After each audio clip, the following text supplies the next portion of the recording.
할렐루야. 성경 1189장 장별로 알아가는 성경 이야기 진행을 맡고 있는 구재숙 목사입니다. 반갑습니다. 지난 시간에 이어서 시편 5권 함께 해보도록 하겠습니다. 시편 5권은 신명기에 해당하고 있습니다. 이 시편은 모세로부터 포로시대 이후 에스라에 이르기까지 대략 1000년에 걸쳐서 기록되어진 말씀입니다. 처음 시들이 기록됨에 따라서 그 특성을 조차 예배용이나 순례용 등의 작은 문집으로 엮어졌고, 이것들이 수세 기에 걸쳐서 5권의 시집을 한때 묶는 과정을 거쳐서 오늘날의 시편 1, 2, 3, 4, 5권으로 탄생되어졌습니다. 이 과정에서 다윗, 히스기야, 에스라 등이 적극적으로 참여하고 이 시를 주도하고 있음을 우리에게 말씀하고 있습니다. 지난 시간에 이어서 128편 함께 해보도록 하겠습니다. 128편은 익명의 저자가 기록한 것으로 가정 축복입니다. 하나님을 경외하는 자들이 받을 축복과 공동체 행복을 노래하고 있습니다. 3절입니다. 성경 가지고 계신 분은 저와 함께 성경을 찾아가면서 함께 은혜 나누면 좋겠습니다. 내 집 안방에 있는 내 아내는 결실한 포도나무 같으며, 이 결실한 포도나무는 필요를 즉시 체험받을 수 있음을 말씀하고, 내 식탁에 들러앉은 자식들은 어린 감람나무 같으리로다. 그래서 감람나무는 무한한 가능성과 번성을 축복하고 있는 것입니다. 4절입니다. 여호와를 경외하는 자는 이같이 복을 얻으리로다. 그래서 포도나무와 이 감람나무는 풍요와 안정을 상징하고 있고, 하나님을 경외하는 자들이 받을 축복과 공동체의 행복을 노래하고 있는 이 128편은 하나님을 경외하며 순종하는 자에게 임하는 가정의 삶과 축복을 주제로 한 시로 가정 축복입니다. 129편입니다. 129편은 익명의 저자가 기록한 시로 지붕풀 원수입니다. 하나님의 도우심으로 대적을 물리친 사실에 감사하고, 원수들이 하나님의 심판을 받아 멸망할 것임을 노래하고 있습니다. 5절입니다. 무릇 시온을 미워하는 자들은 수치를 당하여 물러갈지어다. 그들은 지붕의 풀과 같을지어다.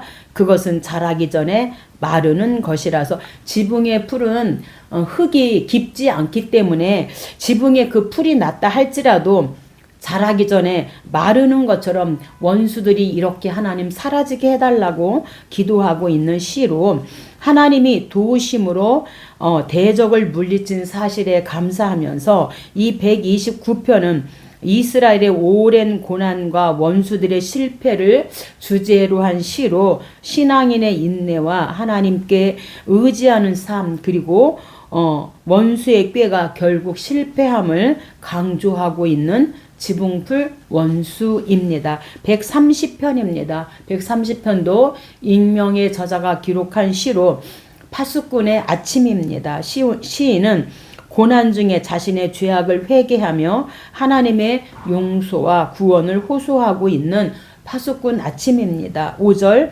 나 곧 내 영혼은 여호와를 기다리며 나는 주의 말씀을 바라는도다. 파수꾼이 아침을 기다림보다 내 영혼이 주를 더 기다리나니 참으로 파수꾼이 아침을 기다림보다 더하도다. 그래서 파수꾼은 얼마나 그 아침을 기다리겠습니까? 그런데 내 영혼은 파수꾼보다 더 하나님을 사모하고 하나님을 기다리고 있다고 이렇게 고백하고 있습니다. 7절입니다. 이스라엘아 여호와를 바랄지어다. 여호와께서는 인자하심과 풍성한 속량이 있음이라. 그래서 고난 중에 자신의 죄악을 회개하고 하나님의 용서와 구원을 호소하는 이 130편은 깊은 절망과 죄의 자각 속에서 하나님을 기다리고 구원받는 신앙을 주제로 한 시로, 깊은 구덩이에서의 부르짖음과 파수꾼의 아침의 비유를 통해서 기다림과 소망을 강조하고 있는 파수꾼 아침입니다. 131편은 다윗이 지은 시로 젖된 아이 심정입니다. 하나님을 의지하는 자가 누리게 되는 참된 심적 평안을 노래하고 있습니다. 2절입니다. 실로 내가 내 영혼으로 고요하고 평온하게 하기를 젖된 아이가 그의 어머니 품에 있음같이 하였나니 내 영혼이 젖된 아이와 같도다. 이스라엘아 지금부터 영원까지 여호와를 바랄지어다. 그래서 이 젖된 아이는 더 이상 이제 젖을 찾아 울지 않는다는 것입니다. 어머니 품에 있는 자체로 만족하면서 평온을 가지게 된다. 그래서 우리도 하나님 품에 있는 것으로 만족하는 신앙으로 하나님을 의지하는 자가 누리게 되는 참된 심적 평안을 노래하고 있는 이 131편은 젖된 아이의 겸손과 평안의 신앙을 강조하는 짧은 시로 시인은 자신의 마음을 자만하지 않고 하나님께 의탁하는 어린아이와 같은 태도로 표현하고 순수한 신뢰와 겸손을 보여주고 있는 젖된 아이의 심정입니다. 132편은 다윗의 지은 시로 성전 건축 사모입니다. 하나님을 위해 법궤를 예루살렘으로 옮기고자 했던 사무엘하 7장이죠. 다윗의 소망과 그 성취 과정을 언급하면서 그때 하나님께서 다윗과 맺어주신 다윗 언약을 기억해 주실 것을 간구하고 있는 시입니다. 1절입니다. 여호와여 다윗을 위하여 그의 모든 겸손을 기억하소서. 그가 여호와께 맹세하며 야곱의 전능자에게 서원하기를. 그래서 이 야곱의 전능자는 언약의 백성들을 구원하시기 위해 큰 권능으로 활동하시는 하나님을 강조하고 있는 표현입니다. 구약에서 야곱과 이스라엘은 자주 대치되어 사용되고 있기 때문에 이스라엘의 전능자라고도 이렇게 표현하고 있습니다. 3절입니다. 내가 내 장막집에 들어가지 아니하며 내 침상에 오르지 아니하고 여호와의 처소 곧 야곱의 전능자의 성막을 발견하기까지 하리라 하였나이다. 그래서 하나님을 위해 법궤를 예루살렘으로 옮기고자 했던 다윗의 그 소망과 그 성취 과정에서 하나님께서 맺어주신 그 다윗 언약을 기억해 주실 것을 강구하고 있는 사무엘하 6장의 법궤 옮김 그리고 법궤를 옮김으로 7장에서 이제 하나님부터 그 언약을 받는 7장이 다윗 언약입니다. 그래서 132편은 다윗의 언약과 성전 건축에 대한 사모를 중심으로 하는 시로 하나님께서 다윗과 그의 후손과 맺은 영원한 언약을 강조하며 성전을 향한 사모는 하나님의 임재와 영적 중심을 향한 갈망임을 말씀하고 있습니다.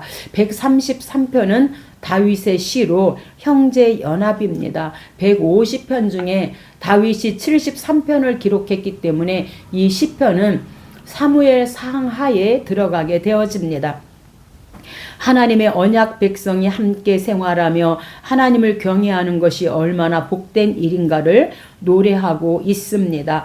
1절입니다. 보라 형제가 연합하여 동거함이 어찌 그리 선하고 아름다운 곳. 이 형제는 계약 공동체가 이스라엘을 구성하는 각 개인을 말하고 동일한 신앙관과 가치관으로 하나된 자들을 형제라고 표현하고 하나님의 그 언약 백성이 함께 생활하며 하나님을 경외하는 것이 복된 것임을 노래하고 있는 이 133편은 형제와 공동체의 연합과 화목을 주제로 한 이 시로 형제 간의 단합을 하나님께서 주시는 복과 연결하고 공동체 신앙과 화목의 중요성을 강조하고 있는 형제 연합입니다.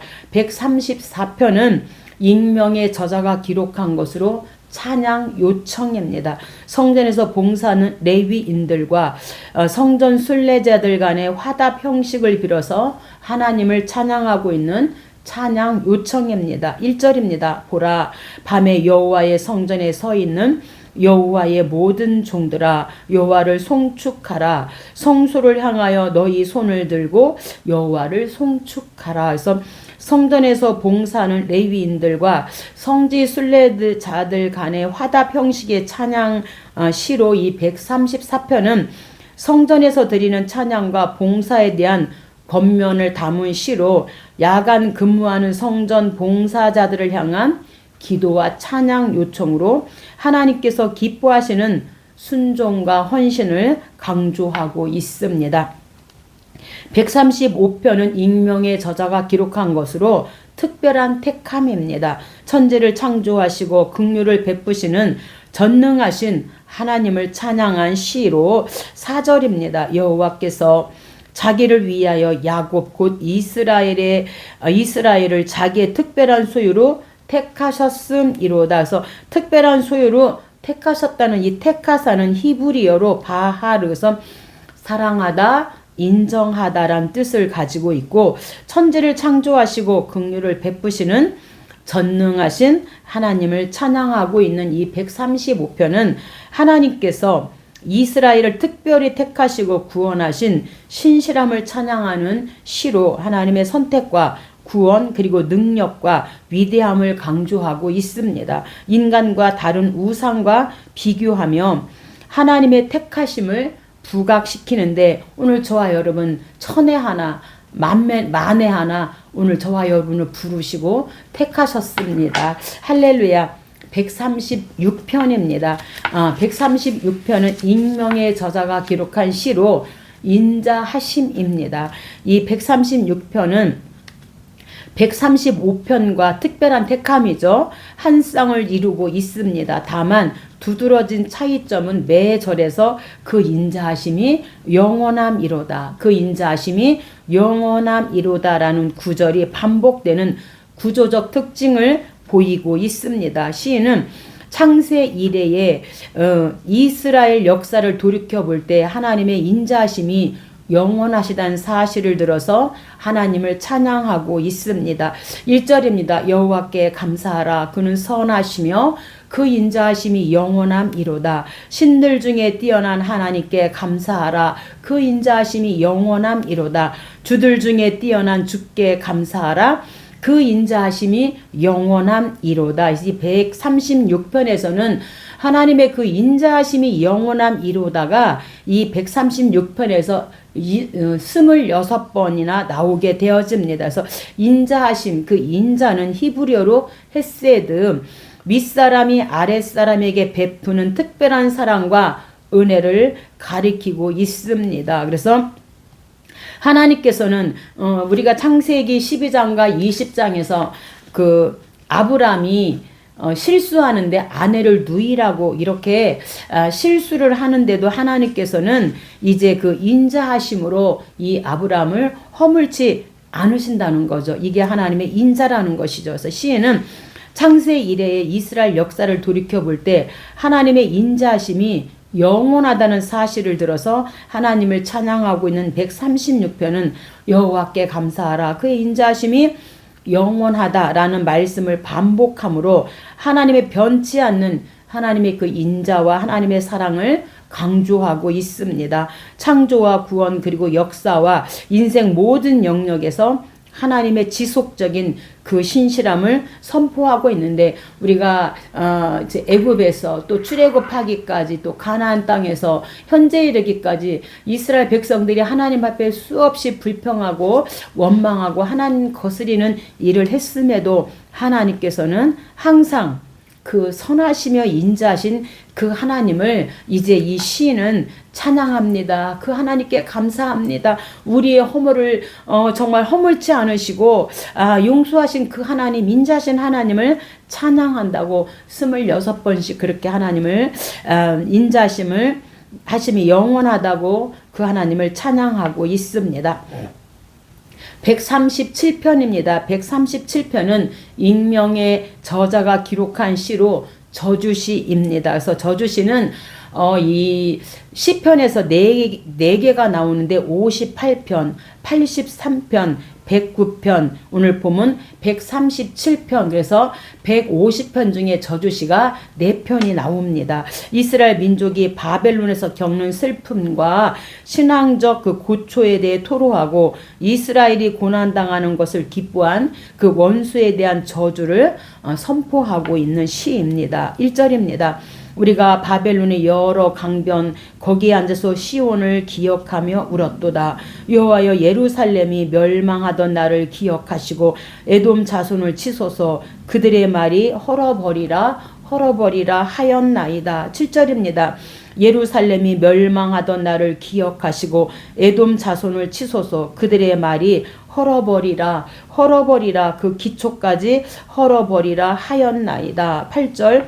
멸망의 딸 바벨론아, 내가 우리에게 행한 대로 내게 갚는 자가 복이 있으리로다. 내 어린 것들을 바위에 메어치는 자는 복이 있으리로다. 그래서 이 에돔과 특별히 바벨론을 들어서 기도하고 있는데, 이스라엘 민족이 바벨론에서 겪는 슬픔과 신앙적 그 고초에 대해서 토로하고 있습니다. 이스라엘이 고난 당하는 것을 기뻐하는 원수에 대해서 저주를 선포하고 있는 이 137편 저주시 4번째는 바벨론 포로로 끌려간 이스라엘 백성의 애통과 원한을 표현한 시로 성전과 예루살렘 그 상실의 아픔과 포로의 고통 속에서 저주와 그리고 복수 심정까지 솔직하게 하나님 앞에 표현하고 있습니다. 인간 감정의 솔직함과 하나님의 그 정의를 모두 드러낸 시입니다. 138편은 다윗이 기록한 시로 하나님의 손입니다. 하나님의 도우심 덕분에 당면했던 어려움을 이겨낸 다윗이 감사와 찬양을 드린 시로 또한 여러 나라들이 함께 하나님을 찬양할 수 있게 되기를 바라고 있는 하나님의 손입니다. 7절입니다. 내가 환난 중에 다닐지라도 주께서 나를 살아나게 하시고 주의 손을 펴사 내 원수들의 분노를 막으시며 주의 오른손이 나를 구원하시리이다. 8절입니다. 여호와께서 나를 위하여 보상해 주시리이다. 주의 손으로 지으신 것을 버리지 마옵소서. 그래서 하나님의 도우심 덕분에 당면했던 그 어려움을 이겨낸 감사와 찬양을 드린 시로 이 138편은 하나님께 드리는 감사와 찬양, 그리고 하나님의 손의 보호와 신실하심을 강조하는 시로 개인적인 감사와 신앙을 고백하고 하나님의 능력과 보호하심 그리고 신실하심을 찬양하고 있는 하나님의 손입니다. 139편은 다윗의 시로 신묘 막측입니다. 전체 흐르는 사상으로 보아 온갖 인생 역경을 통과한 노년의 다윗이 신앙을 고백한 시라고 볼 수 있습니다. 전반부는 하나님의 전지성과 천지 만물을 주관하고 심판하시는 주권 등에 대한 찬양이고, 후반부는 하나님께서 자신의 앞길을 인도해 주실 것을 부탁하는 간구의 시입니다. 13절입니다. 주께서 내 내장을 지으시며 나의 모태에서 나를 만드셨나이다. 나를 지으심이 심히 기묘하심이라. 그래서 이 신비함을 도저히 헤아릴 수 없어서 하나님 나를 지으심이 심히 기묘합니다. 신묘막측합니다. 이렇게 고백하고 있습니다. 주께서 하시는 일이 기이함을 내 영혼이 잘 아나이다. 그래서 15절 나의 형체가 주의 앞에 숨겨지지 못하였나이다. 그래서 신비함을 도저히 헤아릴 수 없음을 다윗이 하나님 앞에 고백하며 온갖 인생 역경을 통과한 노년의 다윗이 하나님 앞에 신앙을 고백한 이 139편은 하나님의 전지전능과 신묘막측하심을 찬양하고 있습니다. 인간의 삶과 생각, 행위를 모두 하시는 하나님께서 우리를 향한 우리 인간에게 완전한 이해와 보호 그리고 친밀한 관계를 제공해 주심을 하나님 앞에 고백하고 있는 신묘막측입니다. 140편입니다. 140편은 다윗의 시로 악담하는 자입니다. 원수의 위협에서 건져주시기를 간구하는 내용으로 저작 배경은 분명하지 않습니다. 그러나 원수를 물리치고서 자신을 구원해 주시기를 간구함과 동시에 하나님이 반드시 의인을 보호하신다는 확신한 것에서 다윗이 모든 시련을 넉넉히 이겨낼 수 있었던 힘의 근원을 보여주고 있는 악담하는 자입니다. 11절 악담하는 자는 세상에서 굳게 서지 못하며 포악한 자는 재앙이 따라서 패망하게 하리이다. 그래서 원수의 위협에서 건져주시기를 간구하는 이 시로 140편은 악인의 꾀와 공격 그리고 악담하는 자에 대한 간구와 하나님의 보호를 주제로 한 시로 신앙인의 기도와 하나님을 의지하고 또한 악인의 꾀와 악담 속에서 하나님의 정의와 보호를 확신하고 있는 시입니다. 그래서 우리가 잠언 24장의 7전 8기인데 의인은 7번 넘어져도 8번째 하나님께서 일으켜 주시지만 악인은 한 번 넘어지면 일으켜 줄 자가 없어서 망한다 이렇게 말하고 있는데 다윗도 악담하는 자는 세상에서 굳게 서지 못할 것이다. 포악한 자는 재앙에 따라서 패망하게 할 것이다. 이렇게 악담하는 자에 대해서 표현하고 있습니다. 141편입니다. 다윗이 지은 시로 내 입 파수꾼입니다. 이 141편의 저작 시기에 대해서는 다윗이 자신을 죽이려 한 사울을 너그러이 대한 때, 그래서 사무엘상 24장 옷자락 그리고 26장 창과 물병이죠. 그래서 이렇게 다윗을 죽이려 한 이 사울을 죽일 수 있는 기회를 하나님께서 2번이나 주셨음에도 불구하고 다윗이 또한 압살롬의 반역을 당할 때 그건 사무엘하 14장 14장이죠. 압살롬 왕이죠. 귀한과 15장 압살롬 왕인데 추측하지만 사울왕 때인지 압살롬의 그 배반 때인지 분명하진 않지만 하나님 내 입을 지켜달라고 이렇게 기도하고 있는 겁니다. 3절 여호와여 내 입에 파수꾼을 세우시고 내 입술의 문을 지키소서. 그래서 사울왕 때도 아들 압살롬 때도 얼마나 이 속이 상하고 막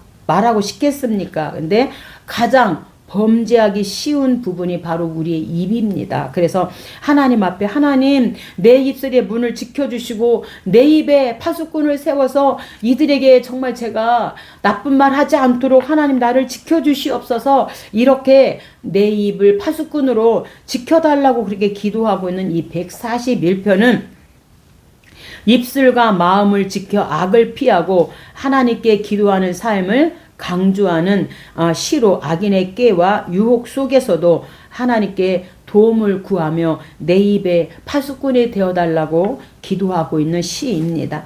142편은 다윗의 시로 피난처 하나님입니다.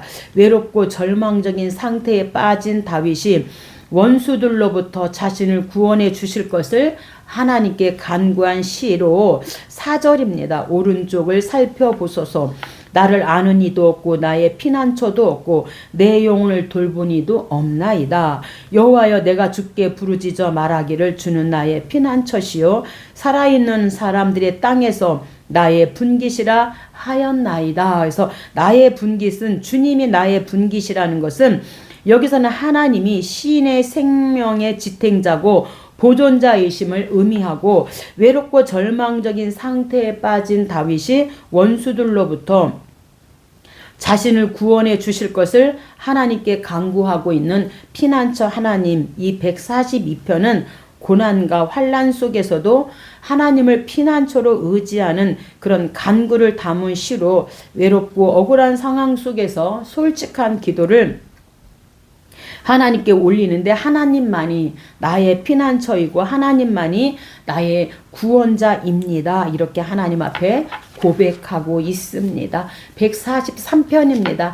143편은 다윗의 시로 다닐길 알게입니다. 그래서 우리가 7대 참회시로 6편, 32편, 38편, 51편, 102편, 130편, 140편 그래서 이 밧세바 간음 사건 를 통하여서 이렇게 7편의 그 회개를 하나님 앞에 올리고 있는데 그 143편은 마지막 시입니다. 그래서 이 시에서 다윗은 자신이 그 환난에 처한 것은 과거에 범한 자신의 그 죄악, 밧세바 간음 사건이죠. 우리야 살인 사건 때문임을 깨닫고 회개하며 하나님의 긍휼을 간구한 시입니다. 8절입니다. 아침에 나로 하여금 주의 인자한 말씀을 듣게 하소서. 내가 주를 의뢰함이니이다. 내가 다닐 길을 알게 하소서. 내가 내 영혼을 주께 드림이니이다. 그래서 이 아침은 암흑과 같은 현재 상황으로부터 구원을 받은 상태를 상징하고 있는데 다윗은 자신의 환난에 처한 것은 과거에 범한 그 자신의 죄악 때문임을 깨닫고 회개하며 하나님의 긍휼을 간구하고 있는데 이 죄가 사무엘하 11장 밧세바 간음 사건이죠. 그래서 이 143편은 환난 속에서도 하나님의 그 인도하심을 구하는 기도로 올바른 길과 방향을 알려주시는 하나님을 의지해서 다닐 길 알게죠. 삶의 어려움과 적대 속에서도 하나님의 인도와 구원을 신뢰하는 다닐 길 알게 하여 주옵소서라고 이렇게 하나님 앞에 간구하고 있는 시입니다. 144편은 온집 축복으로 다윗의 시입니다. 하나님의 구원 역사를 회고하는 가운데 현재 어려운 상황에서도 하나님의 구원을 간구하는 내용이고 후반부는 하나님을 자신의 주권자로 삼는 자들이 얻게 될 축복에 대한 언급입니다. 이는 곧 인간의 생사화복을 주장하시는 분이 바로 여호와 하나님이심을 재천명한 신앙 고백입니다. 12절입니다. 우리의 아들들은 어리다가 장성한 나무들과 같으며서 장성한 나무들은 제목감이죠. 열매 수확할 수 있는 것입니다. 우리 딸들은 궁전의 양식대로 하며 우리의 양은 들에서 천천과 만만으로 번성하며 우리의 수소는 무겁게 실었으며 무역과 장사를 의미하죠. 15절 이러한 백성은 복이 있나니 여호와를 자기 하나님으로 삼는 백성은 복이 있도다. 그래서 하나님을 자신의 주권자로 삼는 자들이 얻게 될 축복에 대한 언급의 시로 이 144편은 하나님께서 군사적 보호와 개인 그리고 가정에 복을 주시는 신앙적 그 노래로 복을 강조하고 있는 온집 축복입니다. 145편입니다. 145편도 다윗의 시로 수원 만족해입니다. 하나님의 속성을 들어 찬양하고 있는 이 본시는 각 구절의 첫 단어가 히브리어 알파벳의 순서대로 되어 있는 답관체 형식의 시입니다. 그래서 다윗은 이 세 가지를 들어서 하나님을 찬양하고 있는데 첫째는 하나님의 위대하심과 전능하심, 그리고 두 번째는 하나님의 인자하심, 세 번째는 하나님의 주권과 공의로우심을 찬양하고 있는데 왜 여기서 답관체 형식인가? 이 145편은 히브리어 알파벳 순서대로 이 22개의 그 순서대로 이렇게 찬양하는 찬양시인데 거기서 하나가 빠져 있다는 거예요. 그래서 이제 이 총 22 알파벳 22자 중에서 하나가 빠져 있어서 21행으로 이렇게 시를 이제 기록했다는 거예요. 그래서 이 하나가 빠져 있는 것을 답관체 형식이라고 하는데 아크로스틱 이런 시라고 합니다. 그래서 왜 여기에서 이 14번째 그 눈이 빠져 있는가? 그것은 이제 학자들의 견해인데 대표적으로 원래부터 누락되었고 이유는 불명확하다는 거예요. 그냥 고대 히브리의 시 문학에서는 흔히 이렇게 22행인데 21행씩 이렇게 하나가 빠져 있어서 이것을 답관체 형식이다 이렇게 한다는 거죠. 그래서 이것은 그냥 어떤 시 문학에서는 흔히 있는 일들이다 이렇게 보고 있는 거죠. 15절입니다. 모든 사람의 눈이 주를 앙망하오니 주는 때를 따라 그들에게 먹을 것을 주시며 주를 앙망하고 오직 주만 바라볼지라 이렇게 말씀하고 있습니다. 16절 손을 펴사 모든 생물의 소원을 만족해 하나이다. 다윗은 이 세 가지를 들어서 하나님을 찬양하는데 하나님의 위대하심과 전능하심, 하나님의 인자하심, 하나님의 주권과 공의로우심을 찬양하고 있는 이 145편은 하나님의 위대하심, 선하심, 신실하심을 찬양하고 하나님의 능력이 인간의 소원을 채우고 필요를 만족시키심을 강조하고 있습니다. 그래서 개인과 공동체의 삶 속에서 하나님의 선하심과 그 은혜를 신뢰하고 있음을 고백합니다. 146편입니다. 146편은 익명의 저자가 기록한 시로 인간 의지 말라입니다. 이 146편은 인간을 의지할 때는 서로 실망할 수밖에 없지만 창조주이시자 통치자이신 하나님을 우리가 바라볼 때는 이 하나님께서 약자를 돌아보시는 하나님을 의지할 때 소망이 있음을 노래하고 있습니다. 3절입니다. 귀인들을 의지하지 말며 도울 힘이 없는 인생도 의지하지 말지니 그의 호흡이 끊어지면 흙으로 돌아가서 그날에 그의 생각이 소멸하리로다. 그래서 귀인들을 의지하고 도울 힘이 없는 인생을 의지할 때 그들이 흙으로 돌아가게 되어지면 사람의 육체는 흙으로 지음받았기 때문에 죽음과 더불어 흙으로 돌아간다는 거죠. 그래서 여기서 시인은 사람의 본질적인 연약성과 제한성을 지적하므로 오직 하나님만을 의지할 것을 강조하고 있는 인간 의지 말라입니다. 5절입니다.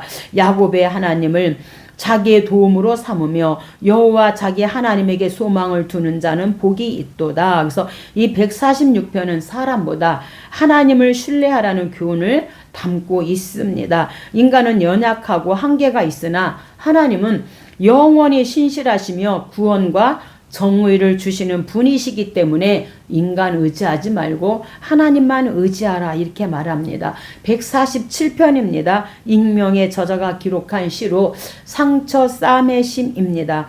본시는 하나님을 경외하는 자들이 참된 평안과 복락을 누리게 될 메시아 왕국을 대망토록 해준다는데 의미를 가지고 있습니다. 2절입니다.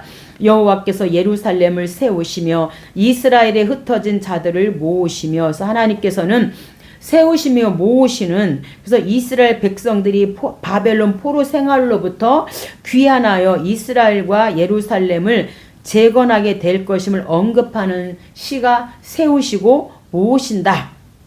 예루살렘을 세우시고 흩어진 자, 이제 바벨론의 포로 인해 흩어진 자들을 다시 하나님은 포로 귀환을 통해서 모으신다 이렇게 말씀합니다. 3절 상심한 자를 고치시며 그들의 상처를 싸매시는도다. 그래서 하나님을 경외하는 자들이 참된 평안과 복락을 누리게 될 메시아 왕국을 대망토록 하는 이 147편은 하나님의 보호와 치유, 회복의 은혜를 찬양하는 시로 하나님은 상처 입은 마음과 영혼을 싸매시고 약한 자를 돌보시는 분임을 고백하고 있습니다. 148편입니다. 익명의 저자가 기록한 시로 찬양 촉구입니다. 하나님께 대한 우주적인 대찬양의 시로 시인은 하나님이 지으신 모든 피조물을 찬양에 초대하여서 다 같이 하나님께 찬양과 영광을 돌리고 있습니다. 시인은 먼저 천사들과 같은 영적 존재뿐 아니라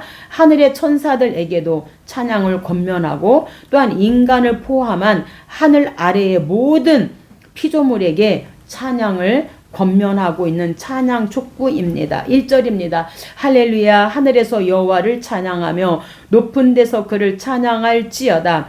모든 천사여 찬양하며 모든 군대여 그를 찬양할지어다. 해와 달아 그를 찬양하며 밝은 별들아 다 그를 찬양할지어다. 그래서 하나님께 대한 우주적인 대찬양의 시로 148편은 온 우주와 모든 피조물에게 하나님을 찬양할 것을 촉구하는 시로 천상과 지상의 모든 존재가 하나님을 높이는 찬양의 연합을 강조하고 인간뿐 아니라 자연과 만물도 하나님의 그 영광을 선포하고 찬양해야 함을 촉구하고 있습니다. 149편입니다. 익명의 저자가 기록한 시로 찬양 촉구입니다. 자신이 택한 백성을 구원해 주시는 하나님께 대한 이스라엘 민족의 찬양의 시입니다. 1절입니다. 할렐루야 새 노래로 여호와께 찬양하며 성도의 모임 가운데 찬양할지어다. 춤추며 그의 이름을 찬양하며 소고와 수금으로 그를 찬양할지어다. 아멘.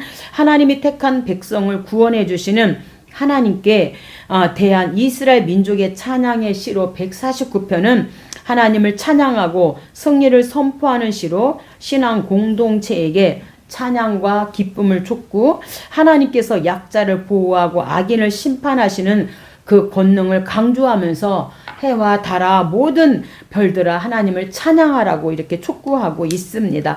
마지막 150편입니다. 익명의 저자가 기록한 시로 찬양 방법입니다. 전체 시편의 대단원을 장식하는 할렐루야 시로 시는 하나님이 어디에서 무슨 이유로 그리고 누구로부터 찬양을 받아야 하는지를 언급하고 있습니다. 시인의 강조점은 찬양입니다. 3절입니다. 나팔소리로 찬양하며 비파와 수금으로 찬양할지어다. 소고치며 춤추어 찬양하며 현악과 퉁소로 찬양할지어다. 큰 소리 나는 재금으로 찬양하며 높은 소리 나는 재금으로 찬양할지어다. 호흡이 있는 자마다 여호와를 찬양할지어다. 할렐루야. 그래서 이 시인은 하나님은 어디에서 무슨 이유로 그리고 누구로부터 찬양을 받아야 하는지 언급하는 이 150편은 하나님을 찬양하는 구체적 방법과 열정을 선포하고 있습니다. 찬양의 대상은 하나님이시고 찬양의 방법은 모든 악기와 몸의 표현, 전 심령을 동원하여 찬양하라는 것입니다. 신앙생활의 최종적 결론과 실천적 표현은 하나님을 찬양하는 것이고, 하나님 중심으로 신앙생활의 출발은 하나님의 위대하심을 기억하며 선포하라고 이렇게 마지막 할렐루야 찬양을 선포하고 있습니다. 시편을 이제 우리가 정리해 보겠습니다. 시편 1편 1권에서 5권까지, 그리고 그 중에 이 5권은 포로 귀한 이유, 신앙 공동체의 경험과 그 하나님을 찬양하면서 하나님의 구원과 정의, 하나님을 그 찬양의 실천을 주제로 구성되어 있는 이 5권 신명기에 해당합니다. 그래서 우리가 이 시편을 통하여서 구원과 하나님의 구원과 감사를 우리가 알아야 되는데, 포로 귀한 후에 하나님을 구원한 경험, 그리고 고난 속에서 하나님을 신뢰하며 그 하나님을 감사하고 찬양하는 것이 바로 이 시편이고, 또한 이 악인 심판입니다. 저주와 악인의 꾀, 그리고 분노, 또한 이건 악인의 꾀로 인하여서 솔직한 표현을 하나님께 맡기며 기도하는 이 악인의 심판에 대해서 구하는 기도가 있고, 또한 메시아 예언입니다. 메시아 예언과 예수님의 그 권세, 메시아 중심 신앙, 메시아의 그 권세에 대해서 또 말씀하고, 또한 이 시편에서는 말씀과 이 사랑, 그래서 율법과 계명, 말씀 중심의 삶으로, 그래서 지혜와 이 보호하시는 그 하나님을 찬양하고 있고, 이 시편에서는 시련과 또한 회복시키신 그 하나님을 찬양하고 있습니다. 기도와 그리고 회복, 그리고 성전, 시련 속에서 하나님만을 의지할 때 회복되어짐을 시편을 통해서 우리에게 말씀하시고, 공동체 축복입니다. 보호와 인도, 그리고 가정의 번영과 하나님만 의지할 때 하나님께서 평안과 축복 주시는 하나님이심을 시편에서 고백하고, 마지막 이 시편에서 하나님을 찬양하라. 그래서 찬양할 때 모든 사람들과 자연과 모든 피조물이 하나님을 찬양하고 하나님의 그 영광을 선포해야 함을 이렇게 1편에서 150편까지, 그래서 우리가 이 150편까지를 1권, 2권, 3, 4, 5권까지 우리가 나누고 있는데, 1권은 1편에서 41편에서 창세기에 해당하는 창조에 대해서 말씀하고, 2권은 42편에서 72편으로 출애굽기, 해방과 구속입니다. 그리고 3권은 시편 73편에서 89편으로 레위기, 예배와 성소에 대해서, 그리고 4권은 시편 90편에서 106편으로 민수기 방황이죠. 그래서 인생 순례에 대해서 오늘 제5권은 107편에서 150편으로 신명기 말씀과 찬양을 이렇게 다루고 있습니다. 오늘 여기까지 하고 다음에 함께 하도록 하겠습니다. 감사합니다.